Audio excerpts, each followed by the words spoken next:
اس روئے زمین پر جو سب سے پہلے گناہ ہوا ہے وہ بھی حسد کی بنیاد پر ہوا ہے، اور آسمان پر جو سب سے پہلے ہونے والا گناہ ہے وہ بھی حسد کی بنیاد پر ہوا ہے۔ چنانچہ اللہ رب العزت نے انسان کے پیدا کرنے سے پہلے فرشتوں کو پیدا فرمایا۔ یہ ایک مدت تک اللہ رب العزت کی عبادت کرتے رہے۔ بعد میں اللہ رب العزت نے حضرت انسان کو پیدا کیا اور حضرت آدم علیہ السلام کو سب سے پہلے پیدا فرمایا، اور حضرت آدم علیہ السلام کو ابھی پیدا فرمایا تھا تو حضرت اللہ رب العزت نے فرشتوں کو حکم دیا کہ اسجدوا لآدم، آدم کو سجدہ کرو، فسجدوا، سب نے سجدہ کیا الا ابلیس، ابلیس نے سجدہ نہیں کیا۔ جب سب فرشتے سجدے میں گر پڑے تو یہ صاحب کھڑے کے کھڑے رہ گئے۔ ان سے پوچھا گیا تجھے کیا ہو گیا، تو نے سجدہ کیوں نہیں کیا؟ تو یہ کہنے لگا کہ انا خیر منہ، میں اس سے بہتر ہوں۔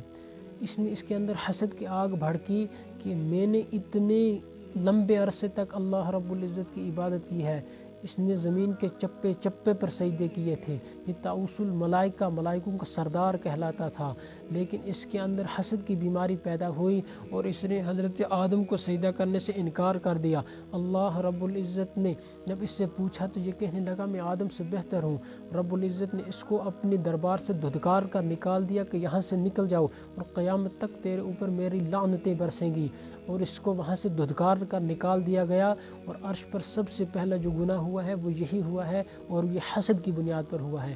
اس کے بعد فرش پر زمین پر آ جانے کے بعد بھی جو پہلا گناہ ہوا ہے وہ بھی اسی حسد کی بنیاد پر ہوا ہے کہ اللہ رب العزت نے حضرت آدم علیہ السلام کو جب اولاد عطا فرمائی حضرت اماں حوا علیہ السلام کے بطن سے، تو پہلے حمل میں ایک بچہ اور ایک بچی پیدا ہوا کرتے تھے، دوسرے حمل میں بھی بچہ اور بچی ایک ساتھ پیدا ہوا کرتے تھے۔ تو اس وقت شریعت اور قانون یہ تھا کہ پہلے حمل میں پیدا ہونے والا بچہ، اس کا نکاح دوسرے حمل میں پیدا ہونے والی بچی کے ساتھ ہوگا، اور دوسرے حمل میں پیدا ہونے والے بچے کا نکاح پہلے والے حمل میں پیدا ہونے والی بچی کے ساتھ ہوگا۔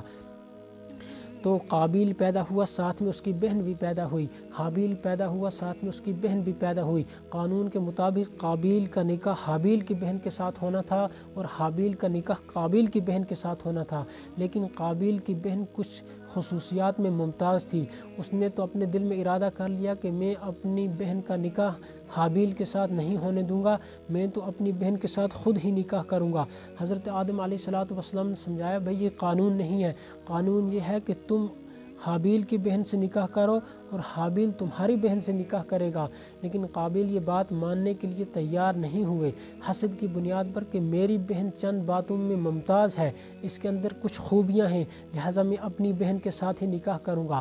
انہوں نے اپنے بھائی سے یہ کہا کہ بھائی جان اگر آپ میری بات نہیں مانو گے تو میں تمہیں قتل کر دوں گا۔ بھائی نیک تھا حابیل، حابیل نے کہا کہ اگر تم میرے قتل کے لیے آگے ہاتھ بڑھاؤ گے تو میں ایسا ہرگز نہیں کروں گا، اس لیے کہ میں اللہ رب العزت سے ڈرتا ہوں۔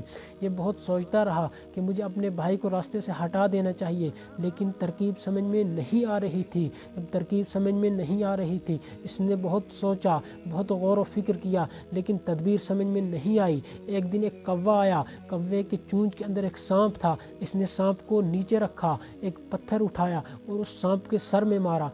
وہ سانپ جب مر گیا تو اس نے دیکھا کہ ترکیب تو بہت اچھی سمجھ میں آ رہی ہے، جیسے اس کوے نے اس سانپ کو مار دیا میں بھی اپنے بھائی کو ایسے ہی مار دوں گا۔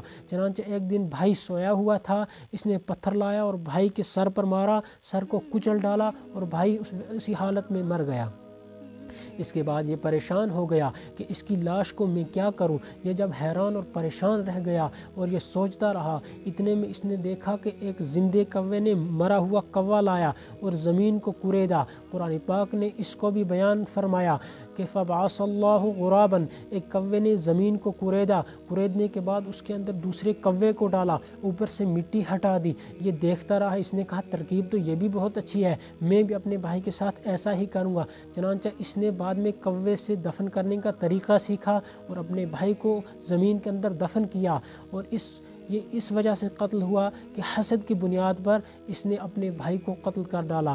تو عرش الہی پر جو گناہ ہوا وہ سب سے پہلے حسد کی بنیاد پر ہوا، زمین پر جو گناہ ہوا وہ بھی حسد کی بنیاد پر ہوا۔ اور اللہ کے نبی صلی اللہ علیہ وسلم نے فرمایا حسد ایک ایسی بیماری ہے، یہ انسان کی نیکیوں کو ایسے ختم کر جاتی ہے جیسے آگ خشک لکڑی کو ختم کر جاتی ہے۔